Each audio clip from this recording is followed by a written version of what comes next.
Chapter 1 unlucky lucky. कहते हैं कि दिल्ली दिलभरों की है, दिल जलों की है। कहते तो ये भी हैं कि दिल्ली दिल फरेबों की भी है। और लकी यानी कि लक्ष्मण लाल अग्रवाल में ये सारे गुण मौजूद थे। लोग उसकी शक्ल को देखकर ही कह देते थे कि दिल्ली से हो क्या। लकी वैसे दिखने में स्मार्ट और अट्रैक्टिव था, पर जेब से खस्ता हाल होने की वजह से रहता बेहद सिंपल तरीके से था। शर्ट का रंग उड़ा हुआ और पैंट से पैबंद जुड़ा हुआ। कहने को तो उसकी उम्र के लड़के दिल्ली की सड़कों पर रात को मोटर बाइक दौड़ाते थे, लेकिन लकी उर्फ लक्ष्मण लाल अग्रवाल सिर्फ कमरे से कॉलेज में पढ़ाई और गर्लफ्रेंड डिम्पल के साथ थोड़ा वक्त बिताना, फिर कॉलेज से दुकान से जब होम डिलीवरी आए तो वहां और फिर घर चला जाता था। हाँ, कभी कभी जब वो किसी लड़के को खाली सड़क पर मोटर बाइक दनदनाते हुए देखता तो कहता, एक दिन अपना टाइम भी आएगा जब मैं चश्मा लगाकर बैठूंगा और मेरे पीछे डिम्पल को बैठाऊंगा। देखना, जब वो मेरी कमर में अपना हाथ कसेगी और मैं तेजी से मोटरसाइकिल को इंडिया गेट के आसपास दौड़ाऊंगा तो सारे दिल्ली का दिल हम दोनों को देखकर जल जाएगा और दुकान में रखा हुआ बर्नोल भी काम नहीं आएगा। लकी ने कहा और अपने हाथ में बर्नोल की क्रीम को दबा दिया। जैसे ही उसने क्रीम को दबाया, उसमें से सारी क्रीम बाहर आ गई। अबे गधे, क्या कर रहा है? वो कोई स्पंज की गेंद है क्या जो उसे दबा रहा है? दुकान के मालिक ने उसे फटकारते हुए कहा और उसके माथे में एक चपत लगा दी। सॉरी सर जी, सॉरी, लकी ने अपना सिर बचाते हुए कहा। वो करोल बाग में स्थित एक छोटी सी मेडिकल स्टोर पर काम करता था। उसकी दुकान का नाम था चमन मेडिकल स्टोर और उसके ओनर का नाम था चमन लाल। लकी पिछले 5 सालों से इन्हीं की दुकान पर काम कर रहा था। यहाँ इस छोटी शॉप पर काम करना उसकी मजबूरी थी। लाइफ में कंगाली की वजह से उसे कॉलेज में पढ़ाई पूरी करने के लिए पार्ट टाइम जॉब करना था। उसने कई अच्छी जगह अच्छी तनख्वाह की नौकरी ढूंढी पर नहीं मिली और वो इस मेडिकल पर ही अटक कर रह गया। गधे, अब इसके पैसे कौन तेरा बाप भरेगा? कटेगा, इसका पैसा भी तेरी तनख्वाह से कटेगा और MRP से डबल कटेगा। चमन ने अपने दांतों को किचमिचाते हुए कहा। गुस्से की वजह से उसकी नाक फूल गई थी और लकी की सांसें।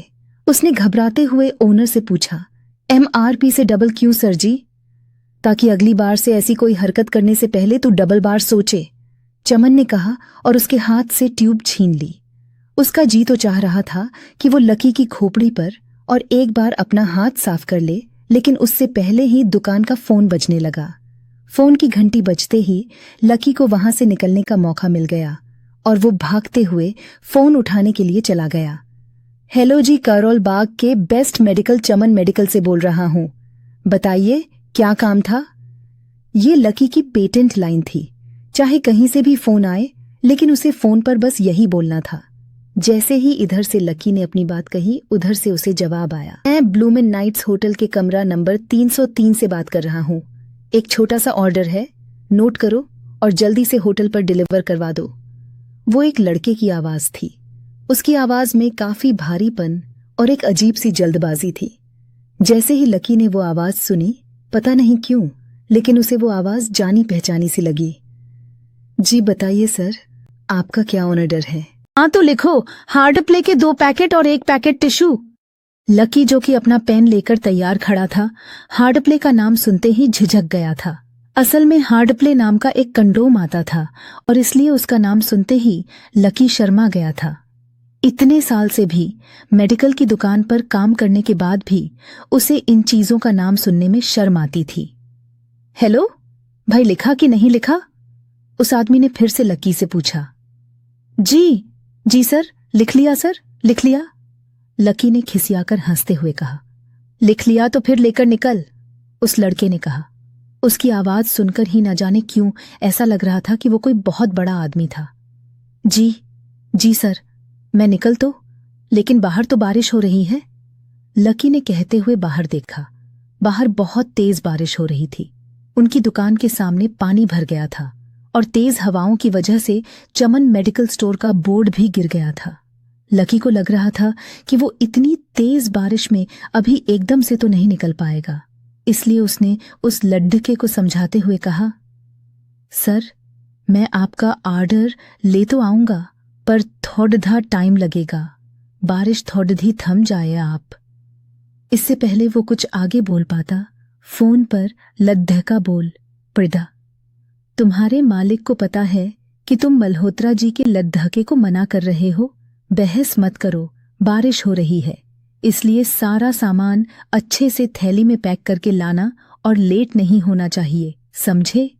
उस लड़के ने कहा, और इससे पहले कि लकी आगे कुछ कह पाता उसने फोन काट दिया था।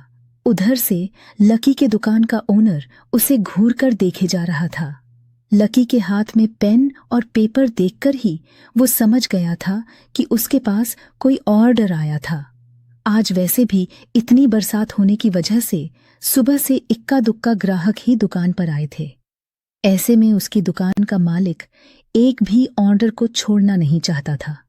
वो लकी को देख रहा था और लकी बारिश की ओर देख रहा था। बारिश का बहाना नहीं चलेगा, जाना पड़ेगा, चमन लाल ने कहा। मैं बहाना नहीं कर रहा सर, थोड़ी बारिश धीमी हो जाए तो मैं चला जाऊंगा। अभी आप खुद ही देखिए कितनी तेज बारिश है। वो पता नहीं कोई मिस्टर मल्होत्रा का बेटा है, कुछ ज्यादा ही जल्दी में था सर जी। मैं साइकिल से तो पहुंच भी नहीं पाऊंगा इतनी जल्दी, लकी ने उनकी ओर देखते हुए कहा।